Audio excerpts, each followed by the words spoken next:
Hadirin, secara singkat, ada 3 golongan manusia yang akan tampak setelah berakhirnya proses Idul Adha.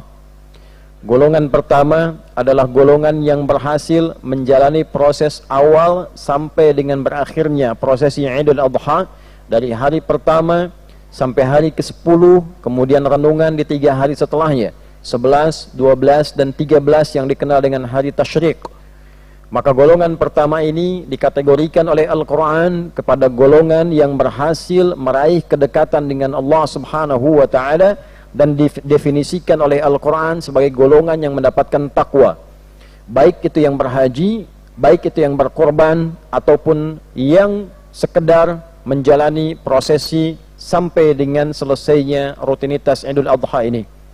Maka ketika berhaji, Allah menekankan kalimat takwa di dalamnya. Al-hajju ashhurum ma'lumat, faman farada fihinna al-hajja fala rafatha wala fusuqa wala jidala fil hajj wa ma taf'alu min khairin ya'lamuhu Allah wa tazawwadu fa inna khairaz zadit taqwa. Itu saat akan keberangkatan haji. Haji puncaknya nanti akan berlangsung di 9 Dzulhijjah, disiapkan di bulan-bulan tertentu sebelumnya. Dari Syawal sudah mulai berangkat. Maka siapapun yang akan berangkat, persiapkan dirinya dengan baik, jauhi kata-kata yang tidak bagus, perbuatan yang menyimpang, jauhi semuanya, kerjakan nilai-nilai kebaikan. Allah lebih tahu siapa yang baik, dan Allah lebih tahu bekal apa yang terbaik. Bagi yang ingin berangkat dengan cara terbaik, maka bekal terbaik adalah takwa. Setelah selesai menunaikan hajinya, maka Al-Quran mengkonfirmasi kembali kekuatan takwa itu di Al-Baqarah ayat 203. Wadhkurullaha fi ayyamin ma'dudat faman ta'ajjala fi yawmaini fala ithma alayhi wa man ta'akhkhara fala ithma alayhi liman ittaqa wattaqullaha wa'lamu annakum ilaihi tuhsyarun. Maka perbanyaklah oleh kalian zikir kepada Allah di puncak-puncak haji itu, dalam renungan-renungan di Muna itu. Siapa yang menyimpulkan dirinya telah berbuat kebaikan, mendapatkan nilai kebaikan, maka dalam 2 hari cukup, tidak ada masalah. Siapa yang belum menyimpulkan dalam 2 hari belum berubah jadi baik, maka silahkan di hari ketiga dapatkan suasana kebaikan itu, aura kebaikan itu. Maka jika engkau telah mendapatkan aura kebaikan itu, limanit taqa, yaitu aura ketakwaan. Ketakwaan yang bertambah, kedekatan yang bertambah, itulah inti kesuksesannya. Maka jaga ketakwaan itu sampai engkau berpulang kepada Allah, dan ketahuilah engkau pasti akan dikumpulkan setelah meninggal di hadapan Allah Subhanahu wa ta'ala. Bagi yang berkorban dalam pengertian menyembelih hewan, maka didefinisikan keberhasilannya di dalam Quran surah ke-22 Al-Hajj di ayat ke-37.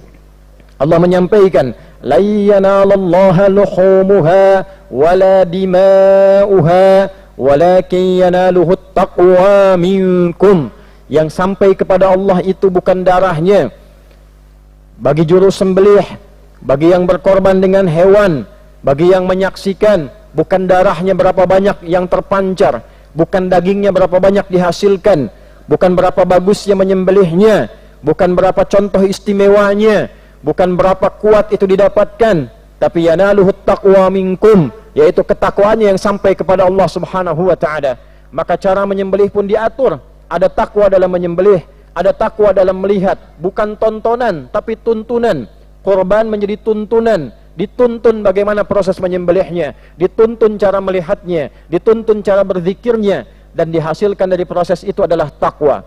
Demikian dari mulai menjalani puasa sampai dengan selesai. Maka puasa dalam Al-Quran tujuannya adalah takwa. Sampai hari ke-9 kita puasa, siyamu yaumi arafata inni ahtasibu ala Allah an yukaffira sanati allati qablahu wa sanati allati ba'dahu. Demikian sabda Rasulullah sallallahu alaihi wasallam, atau kama qala, didokumentasikan oleh Imam Muslim nomor hadis 1162. Puasa Arafah itu dengan izin Allah, aku berharap bisa menggugurkan dosa setahun berlalu dan dosa setahun yang akan datang. Dan tujuan puasa intinya adalah takwa. Ya ayyuhalladzina amanu kutiba alaikumusiyam kama kutiba alal ladzina min qablikum la'allakum tattaqun. Dalil umumnya Al-Baqarah di ayat 183. Hai seluruh yang beriman, diwajibkan bagi kalian menunaikan puasa seperti orang dulu menunaikan kewajiban itu. Tujuan dari puasa itu, semua jenis puasa, tujuannya melatih kita menjadi pribadi yang bertakwa. Maka mari kita ukur sampai detik ini.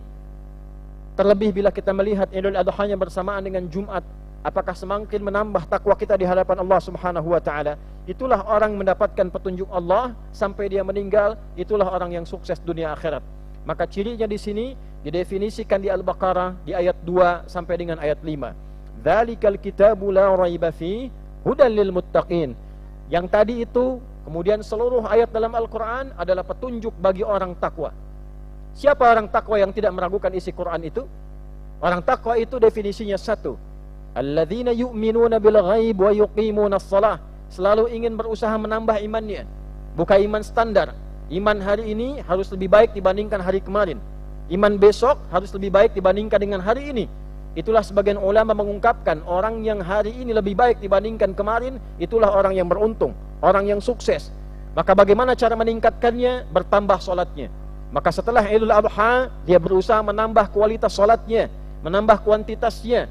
Fardu tambah sunnah, yang sudah konsisten dengan sunnah perbaiki sunnah dan fardunya supaya lebih khusyuk dibandingkan dengan sebelumnya. Wa mimma razaqnahum yunfiqun. Dalam proses menjelang Idul Adha kita dilatih berinfak, harta seadanya, harta secukupnya, dengan hewan kurban. Maka setelah Idul Adha kita gemar berinfak. Infak diartikan bisa dengan harta, dengan uang, bisa dengan makanan, bisa dengan tenaga, bisa dengan pikiran. Intinya pribadinya gemar berbagi dalam kebaikan. Walladzina yu'minuna bima unzila ilaik, gemar dengan Al-Quran, dekat dengan Al-Quran, senang baca, senang murajaah, senang menghafal. Walladzina yu'minuna bima unzila ilaika wa ma unzila min qablik. Ada setelah itu gemar membaca, gemar mempelajari sirah, gemar belajar dari orang-orang sebelumnya untuk menjadi pribadi yang lebih baik. Baca Fir'aun takut kalau punya jabatan menyeleweng. Baca Qarun takut kalau punya harta itu digunakan pada yang tidak tepat. Baca Haman takut kalau punya ilmu digunakan pada cara yang salah. Membaca kebaikan-kebaikan, dia gunakan motivasi meningkatkan keistimewaan. Membaca keburukan, dia gunakan untuk meningkatkan kebaikan dengan meninggalkan yang salah dan potensi yang keliru. Dia baca tentang Rasulullah SAW, ingin jadi umatnya yang terbaik.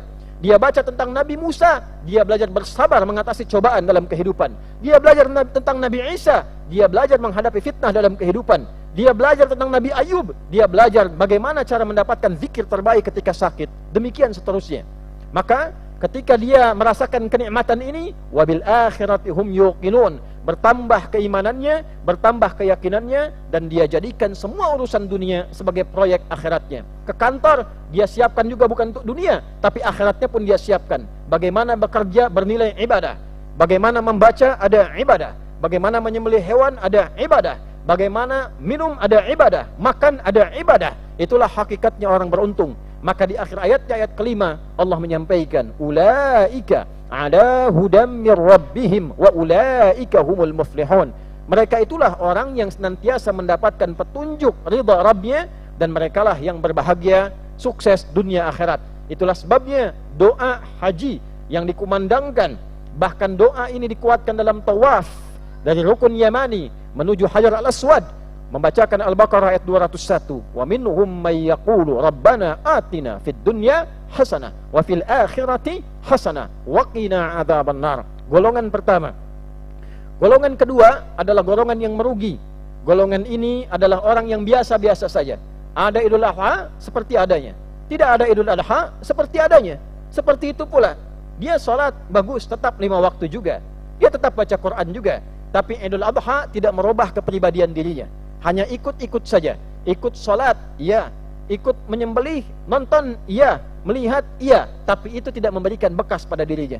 Maka merugilah ia karena mendapatkan kesempatan Idul Adha, tapi tidak mendapatkan kemuliaan, tidak mendapatkan pengaruh kebaikan dari Idul Adha yang dia dapatkan. Orang lain tidak dapat, meninggal jadi baik. Orang ini dapat, tidak dimanfaatkan, maka merugilah dia. Dan yang terakhir adalah orang celaka. Orang celaka yang walaupun datang diberi kesempatan Idul Adha, tapi dia tetap memilih bermaksiat. Dia tetap memilih melakukan tindakan kriminal. Kalau pejabat, Idul Adha hanya lewat, setelah itu korupsi lagi. Misal, orang yang celaka. Orang yang kaya, merampok lagi, menipu lagi. Misal, itu orang celaka. Ada orang punya ilmu, digunakan hanya untuk menipu. hanya untuk berbuat dosa, memberikan fatwa-fatwa yang keliru, hanya untuk popularitas, maka itu bagian dari yang celaka. Maka semoga khutbah Jumat ini mengingatkan kita walaupun singkat, menggolongkan kita ke dalam golongan orang pertama, bahagia dunianya hasanah, sukses akhiratnya hasanah, dan beruntung kita terpilih mendapatkan Idul Adha di tahun ini. Maka mari kita perbaiki diri, buktikan kepada Allah kita berhasil mendapatkan nikmat ini. Kalau Idul Adha tahun ini bahkan bersamaan dengan Jumat belum mampu merubah hidup kita menjadi lebih baik, maka berapa banyak lagi waktu yang kita butuhkan berubah menjadi pribadi dan hamba Allah yang lebih mulia dari hari sebelumnya.